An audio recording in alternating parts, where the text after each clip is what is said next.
Let me to introduce myself first, because I have seen some new faces here.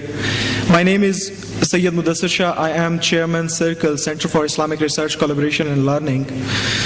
And I know the time is, but let me to recall my memories. Seerat Conference 2009. It was Seerat Conference 2009. While addressing our community, our nation, Foreign Minister at that time, Makhdoom Shah Mahmood Qureshi, while addressing the concerns about some foreign policy issues of Pakistan, he said, if there will be something against the state in foreign policy, that day either you will not find the policy or not me in the office of ministry. Former Minister for Foreign Affairs, Makhdoom Shah Mahmood Qureshi, Mr. Clean, real estate man, honor of our nation, the visionary leadership of our future. I am not interrupting anymore in between you and him. Let me to invite him to give a lecture, give his talk on the topic future of Pakistan. Yes, Mr. Shah Mahmood Qureshi, we all want to hear the subject from you, because according to us, according to youth, according to Pakistani nation, you are the most credible person today to address this issue.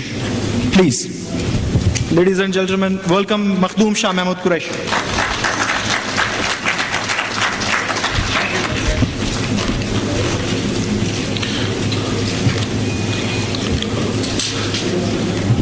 Bismillah ar-Rahman ar-Rahim. Peer Sayyid Mudassir Nazar Shah, Chairman, Center for Islamic Research, Collaboration and Learning. Sayyid Muhammad Safdar Shah Gilani, Chief Organizer, Sunni Ittihad Council. Excellencies, ladies and gentlemen, Assalamu alaikum.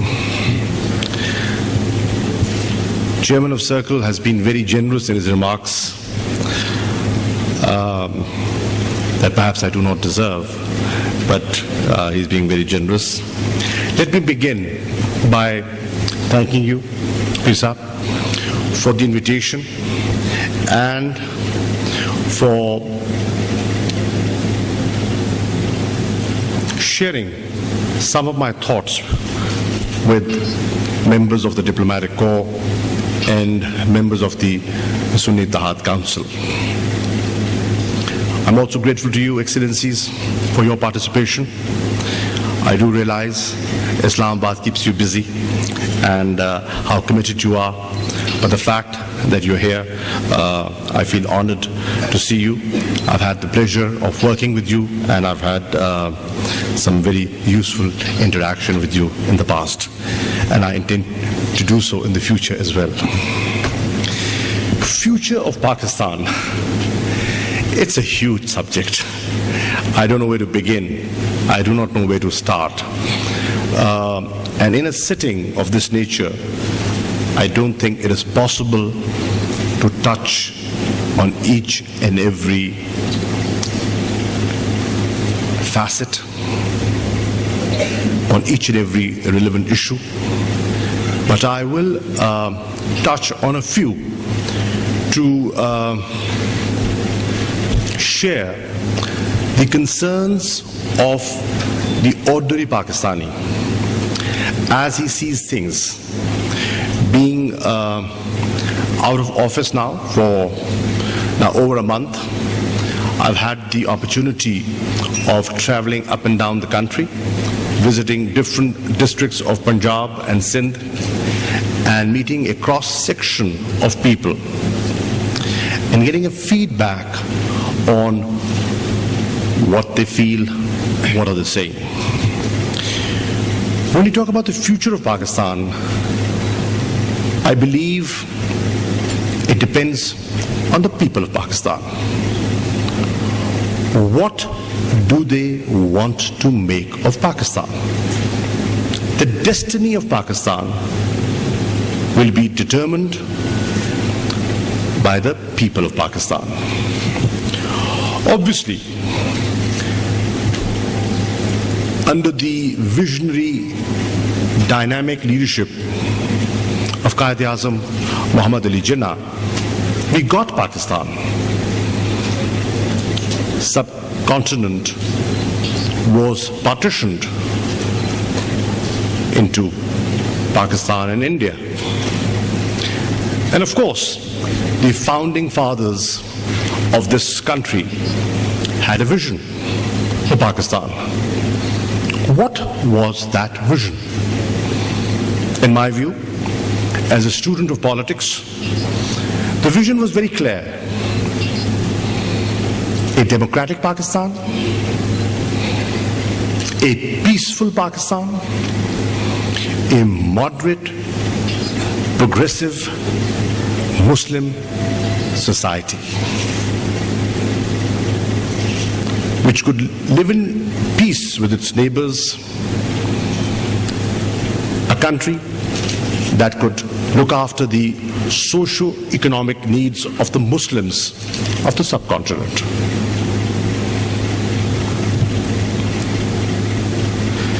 This was the dream,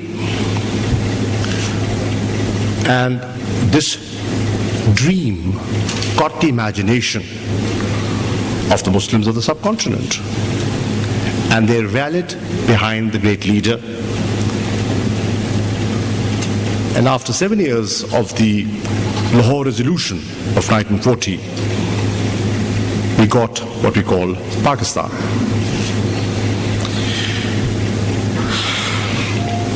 Now, the vision and the dream, when we talk about the future of Pakistan, we must keep in mind to what extent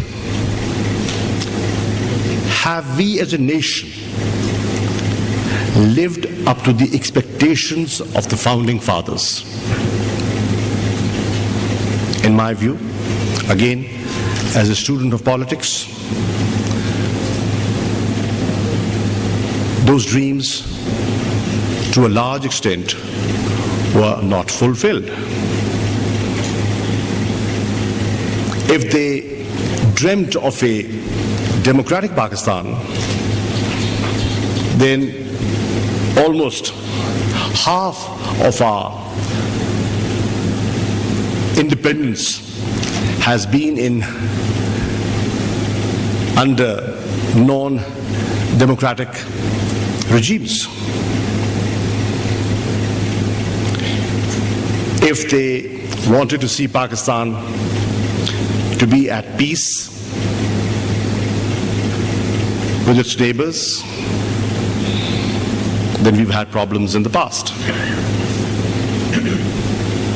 If their dream was welfare, socio-economic development of the Muslims of the subcontinent, then even today, in 2011, there are many Pakistanis who do not have clean drinking water to drink.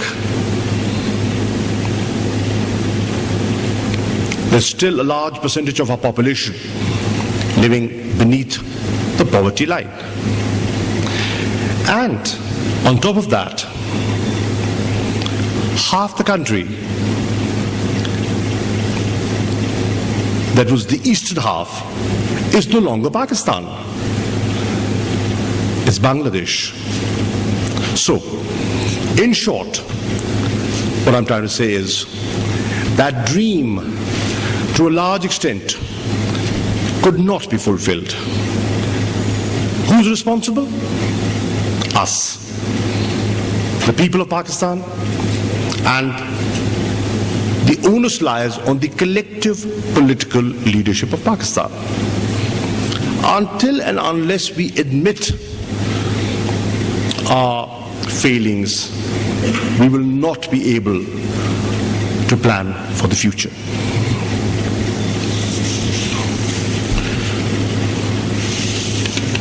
Now, what is left of Pakistan, what is Pakistan today, in my view, is facing huge challenges.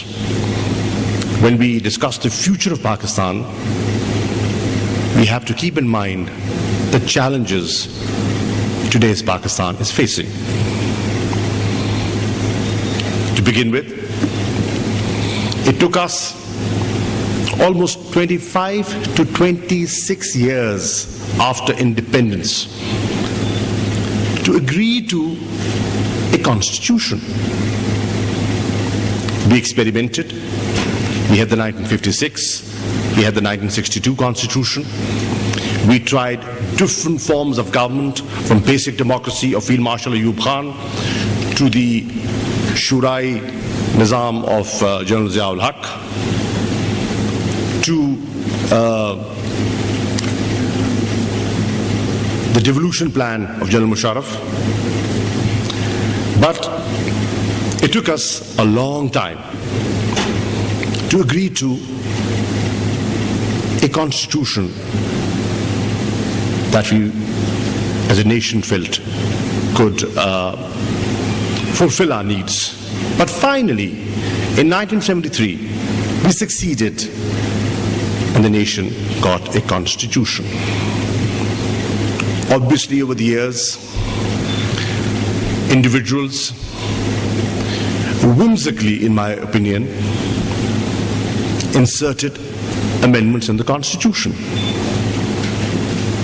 to suit personal needs or to perpetuate power. But thank God, we are out of that, and finally, through the 18th Amendment recently passed, we have somewhat reverted to the spirit of the original 1973 Constitution. And the distortions inserted under different governments, particularly military governments, were finally taken out unanimously by the present Parliament that I am a member of.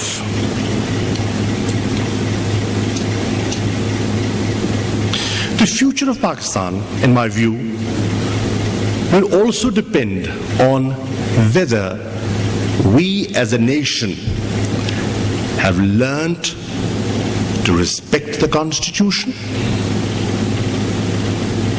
Are we willing to accept rule of law? Now, rule of law covers a lot. It says a lot. But if we accept the notion of rule of law, in my view, the future of Pakistan is secure. In my view, democracy is the way forward.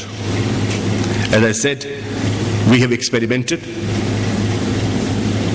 over and over again. And today, I am a firm believer that what can keep the federation strong and together is a democratic dispensation in Pakistan.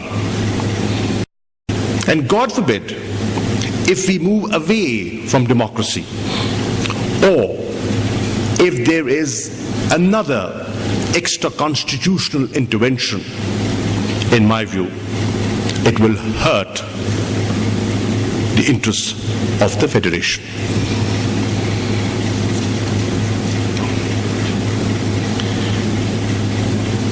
The second political challenge that Pakistan, since its existence, was grappling with was the question of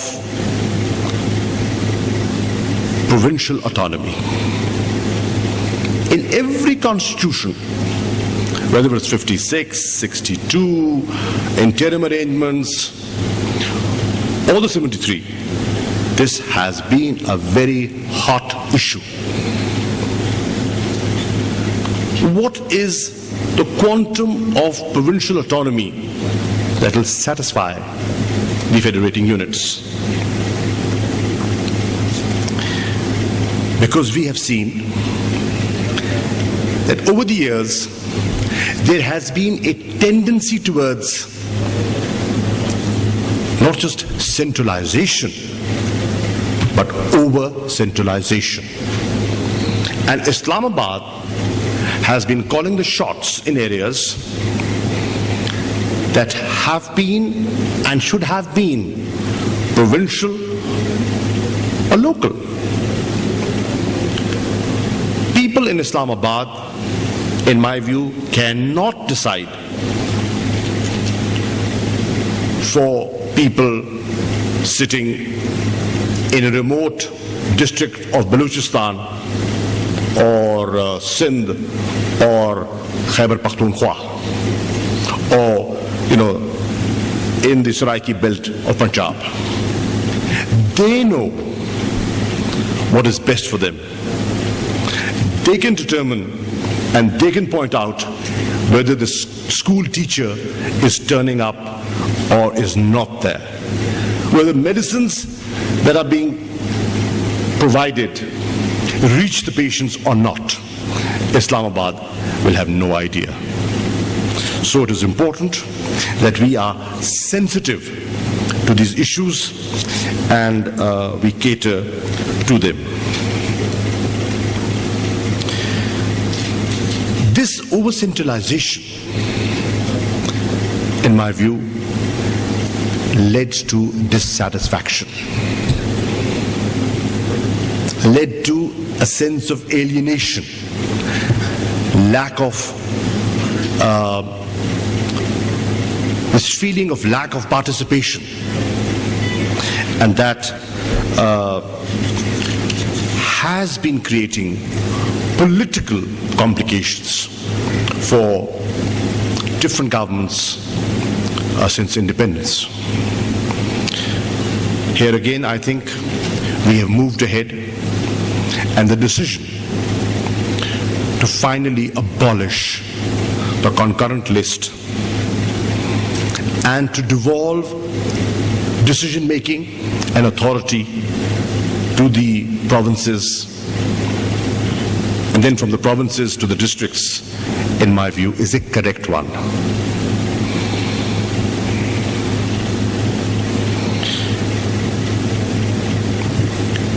People today often talk about the situation in Balochistan. I have read many articles on the evolving situation in Balochistan. The question is, why is there alienation in Balochistan? Why are they not happy? What do they want? That needs to be understood. And if Islamabad can understand that, then it can find solutions to the problems that they are facing. Punjab is the largest province, the most populated province in the country. And today, in size, in population, it is far larger than many independent, sovereign European states, and is being managed from Lahore. Many in the southern parts of Punjab feel that it is often difficult for them to travel all the way to Lahore from the deserts of Cholistan or, Bahawal Nagar, Rahim Yar Khan, all the way to Lahore for petty business. And people argue that if at partition, when Punjab was partitioned between Pakistani Punjab and Indian Punjab, The Indians, in their wisdom, for administrative efficiency, divided the smaller part of Punjab that they got into Punjab, Haryana, and Himachal Pradesh. Shouldn't we be thinking on establishing a new administrative unit on this side, which would improve governance, make it more efficient, and improve the quality of services to the ordinary Pakistani, the ordinary Punjabi? This, I think, again, is an important aspect which at times we have ignored. I think time has come where we should promote and encourage healthy debate on issues, enlightened debate on issues. We don't have to be in a hurry, but we need to discuss. We need to debate inside the parliament and outside the parliament on issues which are of concern to the people of Pakistan. And if we do debate, I think collective wisdom generally is not only acceptable, it is never wrong. That is what one has learnt from history. When we talk about the future of Pakistan, how can we overlook the economic challenges Pakistan is facing?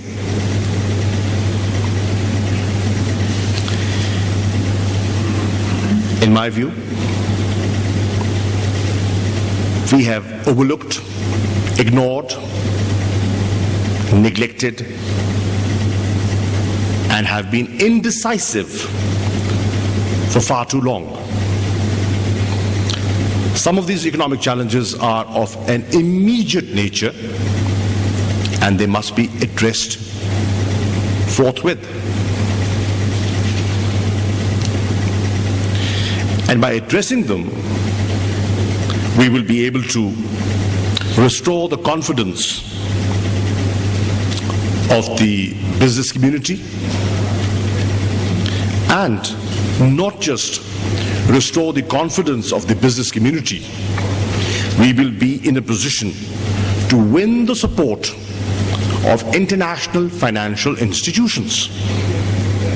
Because some of the challenges, the economic challenges that we are facing, they are not new. It's not something that we have learned today. We have been dealing with them. They have been discussed in one report after the other. To give you an example, the tax to GDP ratio is perhaps the lowest in the region. And I'm not comparing Pakistan to European standards or Western standards. I'm comparing Pakistan with regional standards. And even within regional standards, it is the lowest. And if we do not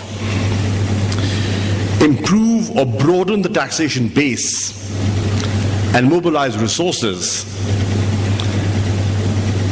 then how can we claim to have broken the begging bowl? How can we even dream of standing on our feet, becoming self-sufficient? Then how can we complain of the conditionalities that are imposed on us by the IMF? We have to get our house in order. And until and unless we set our house in order, we will have to obviously sit and negotiate conditionalities. At times they will hurt, and people will complain. But the question is, what are we doing about them?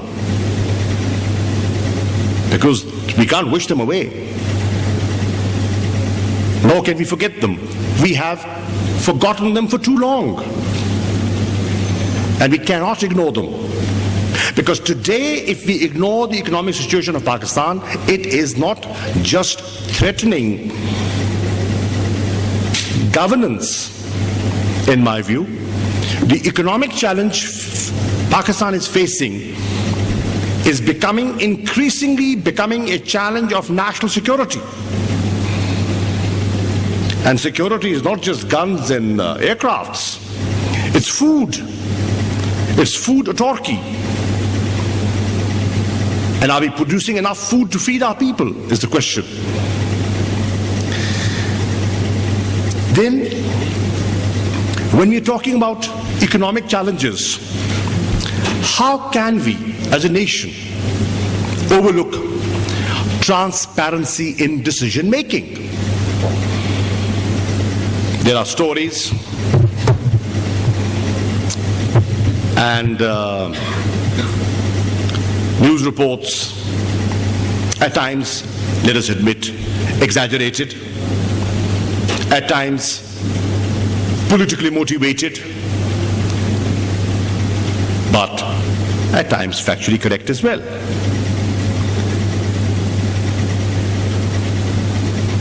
The best way to answer those is putting in place a system of decision making which is transparent. And that will address so many of our ills if we, as a nation, decide to do that. It will restore the confidence of investors. It will restore the confidence of the business community. It will restore the confidence of the international investors who at times feel that there are good investment opportunities in Pakistan. Now, when I was traveling to different capitals after the unprecedented flood situation last summer, I could see the international community was concerned. They wanted to help Pakistan, but were not very confident that the money that is being contributed would be optimally utilized. We need to restore that lost confidence. And who will do it? Nobody but the people of Pakistan can do that.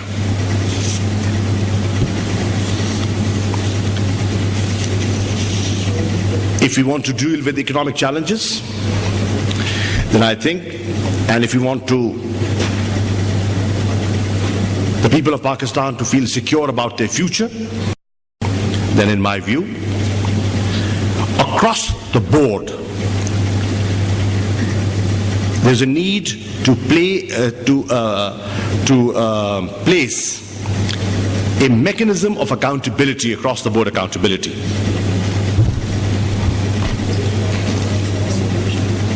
It is important that corruption is checked. Whether we like it or not, it is affecting our performance. When I say corruption, it's not the MAGA scandals that I'm talking about. It's the corruption at the lowest level that affects the ordinary Pakistani. At the police station level, you feel hurt, but if you do not have political influence or money, you're not heard. You could be owner of a property, but if you do not grease the palm of the patwari, you do not get your title deed.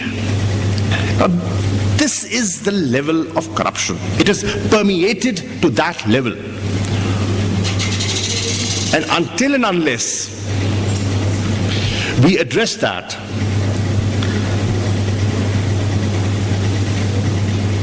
people will not feel secure and confident about our future. Then, consistency people want consistency in policies. You can have great ideas,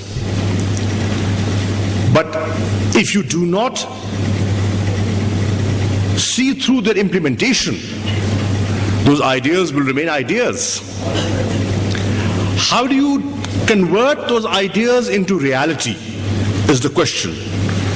And to convert ideas into reality, you need in place policies which are sound, and not just sound, there is consistency, so that a foreign investor who comes and wants to invest in a mining project in Pakistan knows what is in store for the future. Someone who wants to come and set up a long gestation project should know what his rate of return is going to be on his investment and whether it makes economic sense or not. Because on that basis, he will take that decision. And our problem has been inconsistency. And that inconsistency discourages people to come forward and invest. And until we improve the levels of investment, and until and unless we improve the level of national savings, how are we going to create jobs, and how are we going to address the issue of poverty in a country where even today a large section of our population, perhaps over 35% and growing, lives beneath the poverty line? How do we convince people, Pakistanis or foreigners, to come to Pakistan? Here we have in place an investment regime which is investor friendly. Until and unless we tell them that there is going to be a secure supply of energy. And with the present crisis of energy, how do we overcome our economic challenge? How do we ensure production? How do we ensure productivity? And then the question is, do we have opportunities and do we have resources to overcome the energy challenge? Yes, we do. The fact is that we have failed to exploit the potential that exists within Pakistan. We talk of a huge coal deposit in Tharparkar that can generate electricity. The gap, between the peak demand and supply at the moment is close to perhaps slightly over 5,000 megawatts.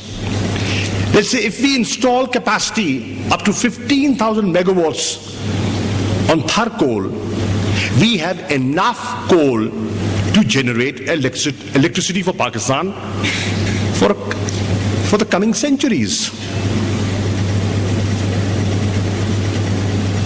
We have enough hydel potential on the Indus River system to produce hydel units of energy,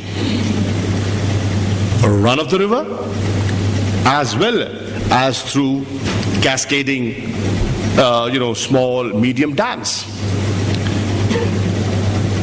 And yet we have not been able to add any major project, hydel energy project, since Tarbela came into operation. Population has grown, needs have grown. What have we done as a nation? Just the potential of 2 wind corridors in Baluchistan and Sindh are enough to generate 20,000 megawatts of energy. And there is no shortage of sun. And as the summer months are approaching, believe you me, we get a lot of sun. And with the passage of time, solar energy is becoming viable, increasingly viable. So, all these resources are indigenous. We don't have to import that very expensive oil, which is growing, climbing up every day. And the Libyan situation is not helping either, because it's added $2 per barrel, since last night. These are all local. No foreign exchange involved. And yet, we as a nation have failed to make progress. Moving from economy, let me touch on another subject, that is institutions and institutional capability.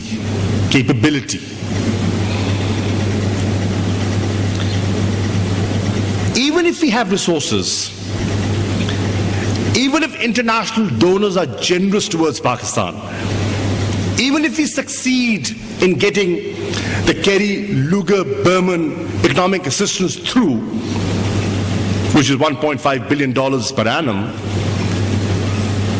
if we do not have the capacity, if our institutions do not have the capacity to absorb that aid, where will the progress come? How will economic development trickle down to the ordinary Pakistani is the question that needs to be answered and understood.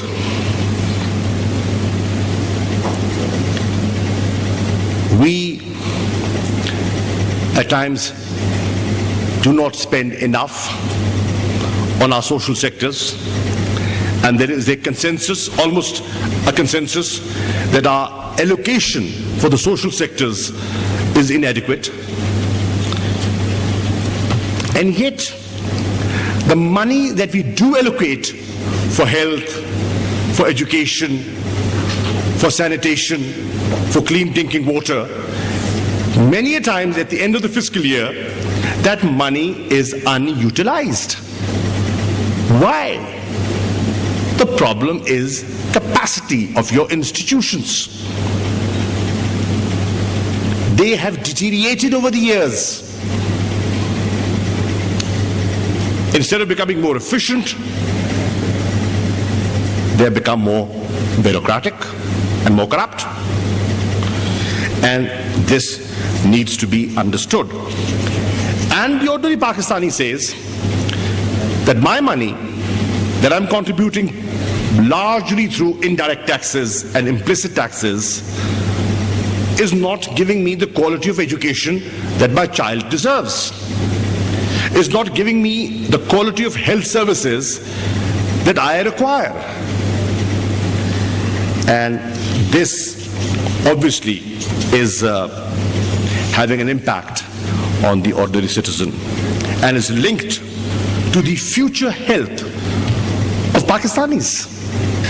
And how can you have a healthy growth if you do not have a healthy economy, or if you do not have healthy people?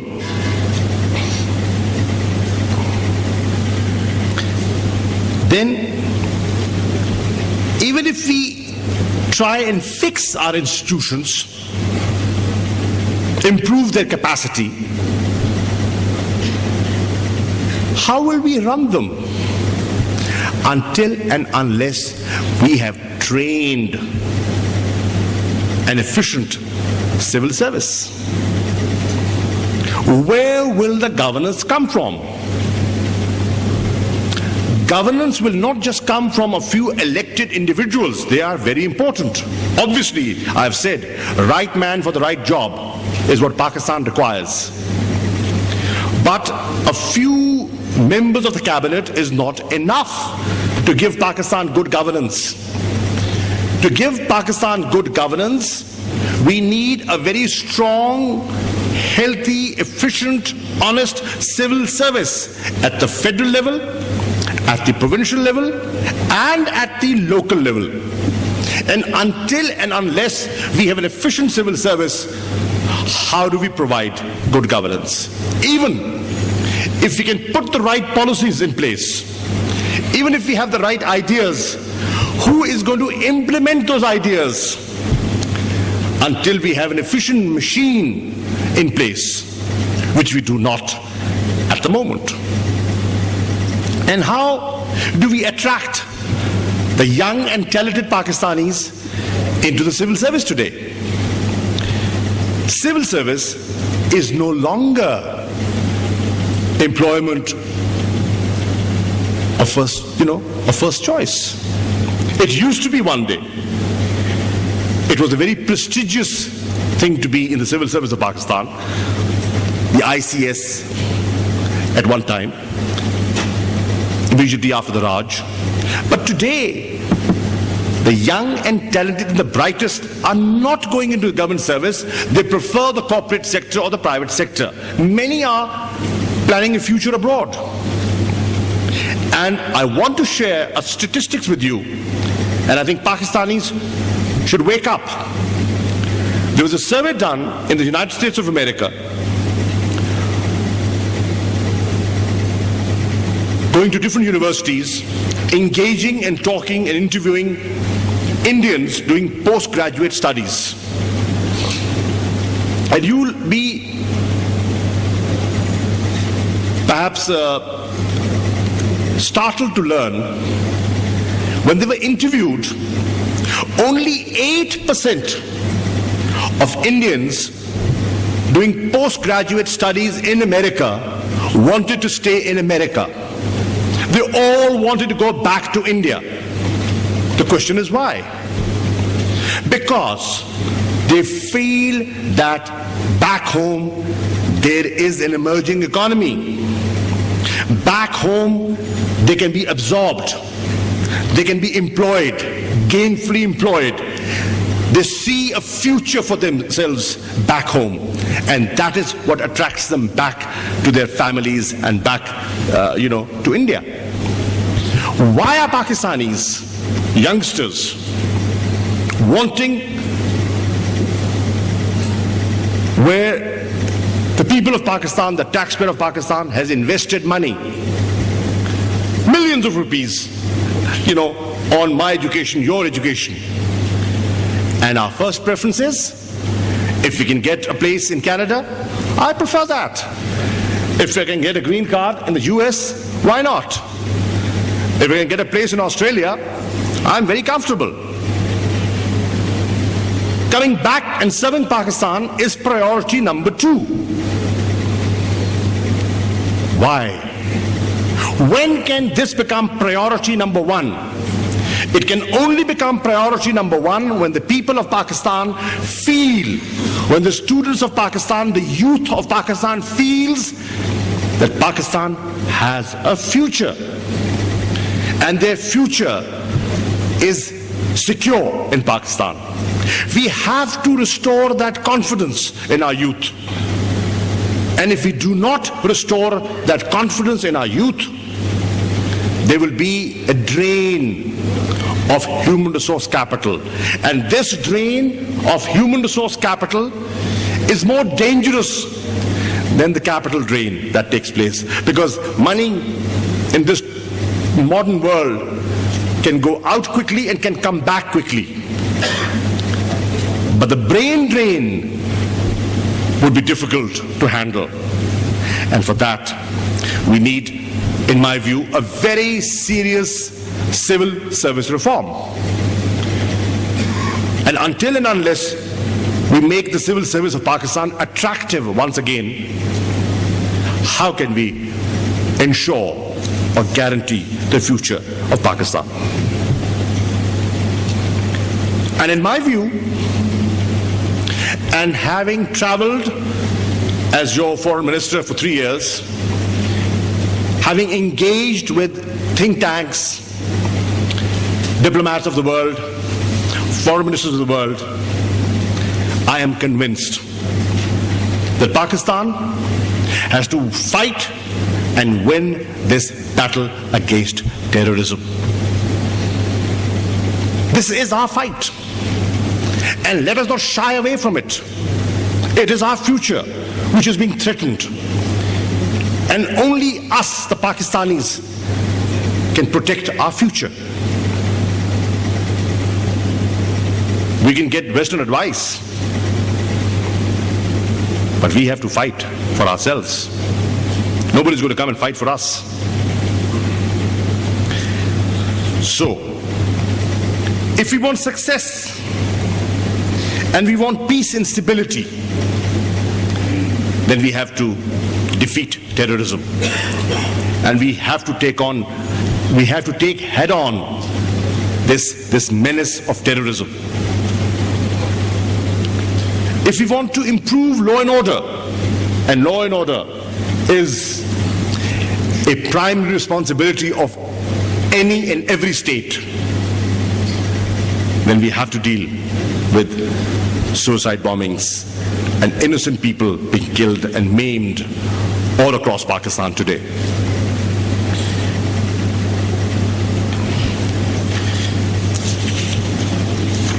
The next point that I want to talk about, if we want to guarantee the future of Pakistan, is, and please do not underestimate this, is reversing extremism. We have been a moderate society. In my view, the overwhelming majority of Pakistanis are peace-loving moderates. They are not extremists. They are not. How do we once again convince the world that we are tolerant, we are moderate, we are forward-looking? We have taken a decision to have pluralism in our society. We can take dissent. We can agree to disagree. We will not kill those who disagree with us. They have a point of view. Negate it, challenge it, question it. That's your right. But you can't eliminate people because they think differently. So, the message is very clear that Quaid-e-Azam Muhammad Ali Jinnah and his dream, Zulfikar Ali Bhutto and his constitution, never wanted a society which reflects what the Talibs or Talibanization stands for. Their vision for Pakistan is quite the opposite of that. And in my view, the overwhelming majority of Pakistanis do not want Talibanization of Pakistan. And that majority, at times silent, has to stand up and speak. Now is the time to stand up and speak differently. So, the message is very clear that Quaid-e-Azam Muhammad Ali Jinnah and his dream, Zulfikar Ali Bhutto and his constitution, never wanted a society which reflects what the Talibs or Talibanization stands for. Their vision for Pakistan is quite the opposite of that. And in my view, the overwhelming majority of Pakistanis do not want Talibanization of Pakistan. And that majority, at times silent, has to stand up and speak. Now is the time to stand up and speak. And if we do not, the world will feel that we have capitulated. The world will feel that we have surrendered. And we cannot send that message to the international community.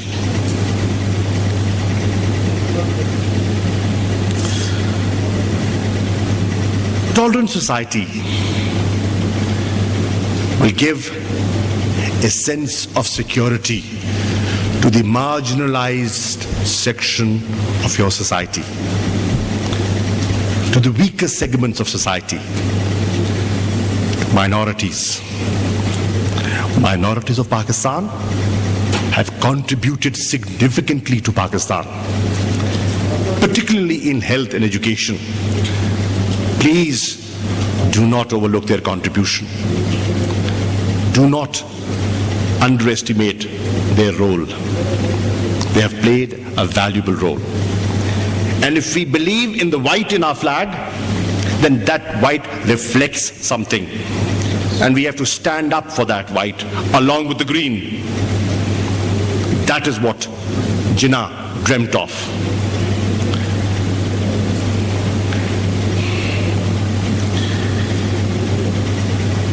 I want to share another thing today, and inshallah on the 10th of April, on the annual Urs of this shrine that you see here, the shrine of Shah Ruknuddin Alam in Multan, I intend to convene a meeting of religious leaders of the Ahl Sunnat, Hanafi and Sufi believers who believe in Sufi Islam, who believe in the message of love and peace. Because my ancestors, when they came to Multan, established a mosque.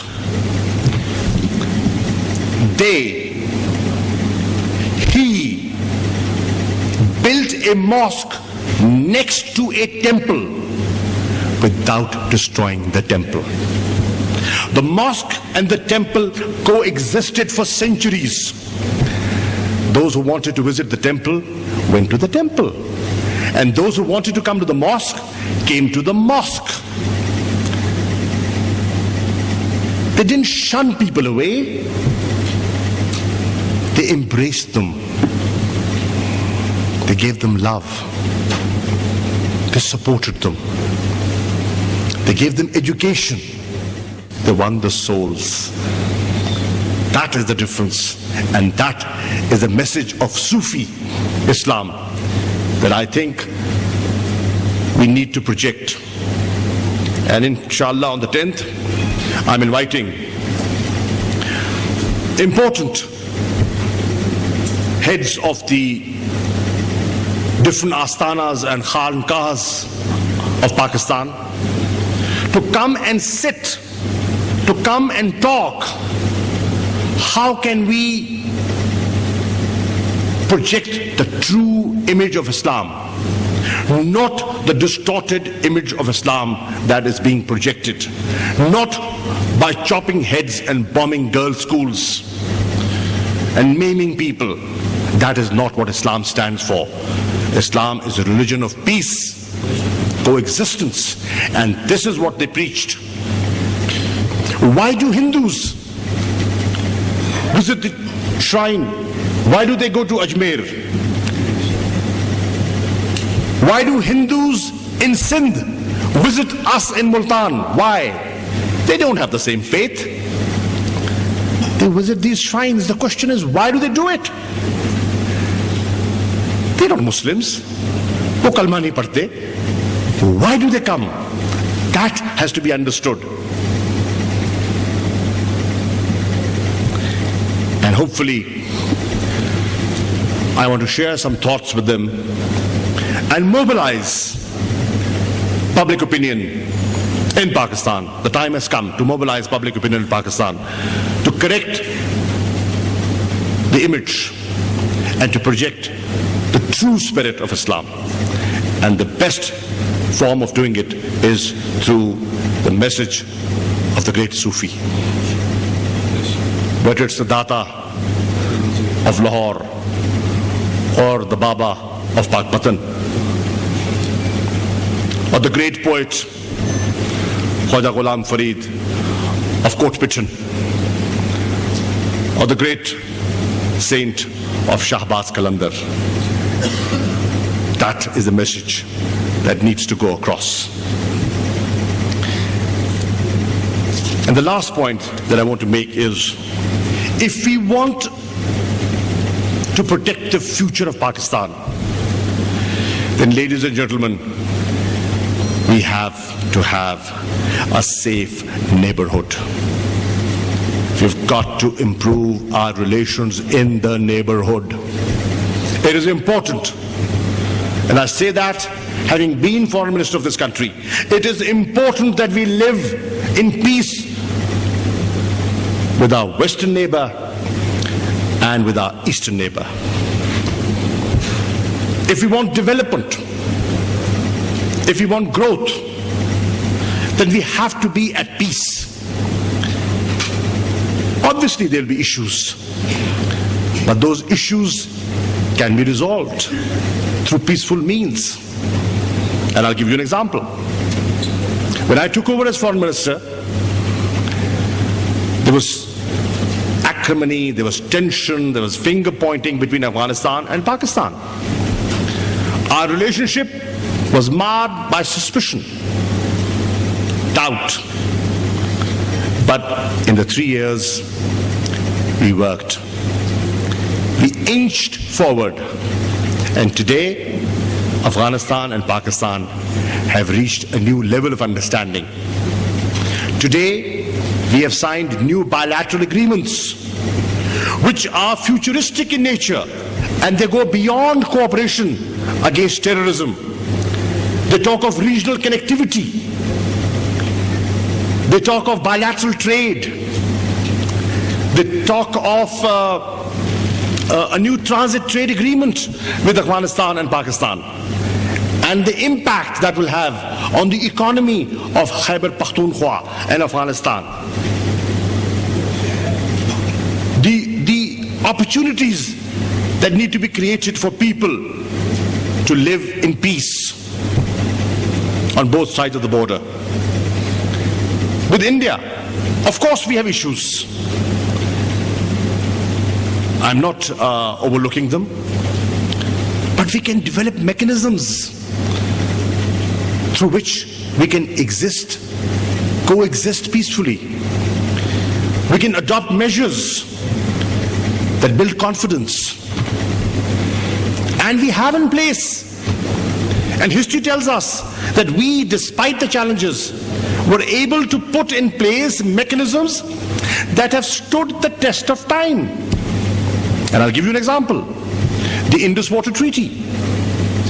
A very contentious, a very sensitive issue between two neighbors, sharing a source, which is a lifeline for India and Pakistan. And obviously, this region is moving from water affluence to water scarcity. And as we move towards water scarcity, this will become increasingly important. Look at the latest report that has been presented to the US Senate on the water issue of South Asia. So we have to be futuristic, and we have to put in place mechanisms that will ensure conflict resolution through peaceful means. And when we are able to ensure peace and peaceful coexistence, will we be able to prioritize and invest in areas which have been overlooked for decades. Then only will we be able to provide water that will protect thousands of families that are suffering from hepatitis C. Then only will we be able to protect infant mortality because of water-borne diseases. Then only will the children of Pakistan be protected from polio. then only we will have a population which is literate and educated.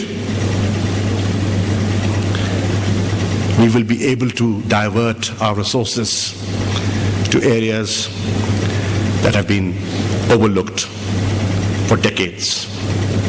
That will be the dividend of peace for a secure, prosperous future of Pakistan. Ladies and gentlemen, we will have to throw up a leadership which has a vision, a leadership which has integrity, honesty, that is not marred by scandals and corruption. We will have to ensure accountability and transparency. And who will do it?